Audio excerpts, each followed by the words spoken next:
നമ്മൾ ഒരു തെരഞ്ഞെടുപ്പ് നടത്തണം. We have to make a choice, pain of discipline or pain of regret.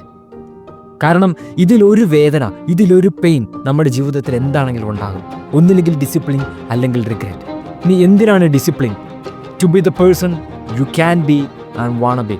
നിങ്ങൾക്കാകാൻ പറ്റുന്ന ഒരു മനുഷ്യൻ, അല്ലെങ്കിൽ നിങ്ങൾക്കാവാൻ ആഗ്രഹമുള്ള ഒരു മനുഷ്യൻ, അതാവണമെങ്കിൽ നിങ്ങൾക്ക് ഡിസിപ്ലിൻ വേണം. ഇനി ആ ഡിസിപ്ലിൻ്റെ പെയിൻ എടുക്കാൻ നമ്മൾ തയ്യാറല്ലെങ്കിൽ നമുക്ക് കിട്ടുന്നത് ദ പെയിൻ ഓഫ് റിഗ്രെറ്റ് ആണ്.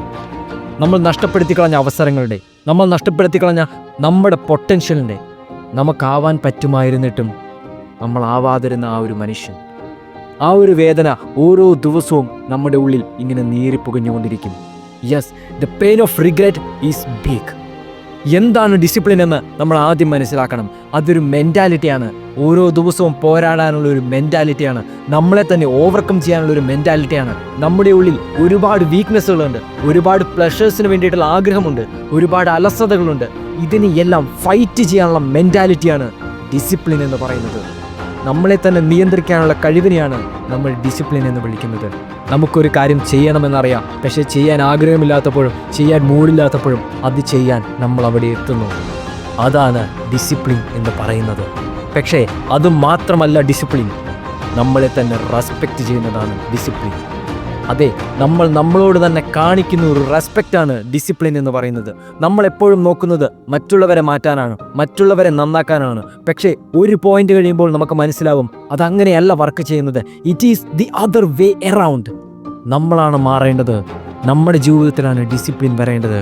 കാരണം നമ്മൾ ഡിസിപ്ലിൻഡ് ആവാൻ തുടങ്ങിയാൽ, നമ്മൾ ആ മാറ്റം കൊണ്ടുവന്നാൽ നമ്മുടെ ചുറ്റും മാറ്റങ്ങൾ സംഭവിക്കുന്നത് നമ്മൾ കാണാൻ തുടങ്ങാം. ജിം റോൺ പറയുന്നുണ്ട്, discipline is the bridge between goals and accomplishment. വെറുതെ സ്വപ്നം കാണുന്നതിൻ്റെ, അല്ലെങ്കിൽ വെറുതെ ആഗ്രഹിക്കുന്നതിൻ്റെയും യഥാർത്ഥത്തിൽ എത്തിപ്പിടിക്കുന്നതിൻ്റെയും ഇടയിലുള്ള ദൂരമാണ് ഡിസിപ്ലിൻ എന്ന് പറയുന്നത്. കാരണം നമുക്ക് എന്തെല്ലാം ടാലൻ്റ് ആയിക്കോട്ടെ, എന്തെല്ലാം സാഹചര്യങ്ങൾ ഉണ്ടായിക്കോട്ടെ, എന്തെല്ലാം ഓപ്പർച്യൂണിറ്റീസ് കിട്ടിയാലും നമുക്ക് ഡിസിപ്ലിൻ ഇല്ലെങ്കിൽ നമ്മൾ ഒരിടത്തും എത്തില്ല, നമ്മൾ ആരുമായും തീരില്ല. അതുകൊണ്ട് അടുത്ത തവണ അലാറം അടിക്കുമ്പോൾ സ്നൂസ് ചെയ്യാതെ എഴുന്നേൽക്കുക. നമുക്ക് ജിമ്മിൽ പോകേണ്ട സമയമാകുമ്പോൾ ജിമ്മിൽ പോകുക. പഠിക്കേണ്ട സമയമാണ് എന്ന് പ്ലാൻ ചെയ്തിട്ടുണ്ടെങ്കിൽ ആ സമയത്ത് പോയിരുന്ന് പഠിക്കുക. ഈ ഒരു ഡിസിപ്ലിൻ ഇല്ലാത്തത് കൊണ്ട് മാത്രമാണ് നമ്മൾ ആവേണ്ടിയിരുന്ന, നമ്മൾ എത്തേണ്ടിയിരുന്ന സ്ഥലങ്ങളിൽ നമ്മളിങ്ങ് എത്താത്തത്. ഒരു ഉദാഹരണം പറഞ്ഞാൽ ഇതിങ്ങനെയാണ്. നമ്മുടെ ഉള്ളിൽ ഒരു ഭയങ്കര എനർജി ഉണ്ട്. അതെ, ഒരുപാട് പൊട്ടൻഷ്യലുള്ള കത്തി ജ്വലിക്കുന്ന ഒരു എനർജി. പക്ഷേ ഇതെങ്ങനെ നിയന്ത്രിക്കണം, എങ്ങോട്ട് ഫോക്കസ് ചെയ്യണം, ഇതൊന്നും അറിയില്ല. ആ എനർജിക്ക് മുകളിൽ ഒരു കൺട്രോൾ ഇല്ല. Then it will do no good. കാരണം ഡിസിപ്ലിൻ എന്ന് പറയുന്നത് ആ എനർജി നിയന്ത്രിക്കാൻ പഠിക്കുന്നതാണ്, ആ എനർജി ഗൈഡ് ചെയ്യാൻ പഠിക്കുന്നതാണ്. വെറുതെ ഒന്ന് ചിന്തിച്ച് നോക്കുക. നിങ്ങൾ സമയം നഷ്ടപ്പെടുത്തിയില്ലായിരുന്നെങ്കിൽ, നമ്മൾ അലസതയിൽ കഴിഞ്ഞില്ലായിരുന്നെങ്കിൽ, ഓരോ ദിവസവും നമ്മുടെ ബെസ്റ്റ് നമ്മൾ കൊടുത്തിരുന്നെങ്കിൽ, ഇന്ന് നമ്മൾ എവിടെയാകുമായിരുന്നു? ഇന്ന് നമ്മൾ എന്താകുമായിരുന്നു?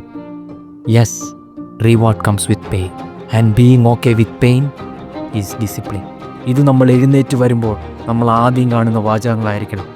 നമ്മുടെ ബെഡ്റൂമിൽ നമ്മൾ ഇത് എഴുതി ഒട്ടിച്ചു വെക്കണം. Discipline is the key to success.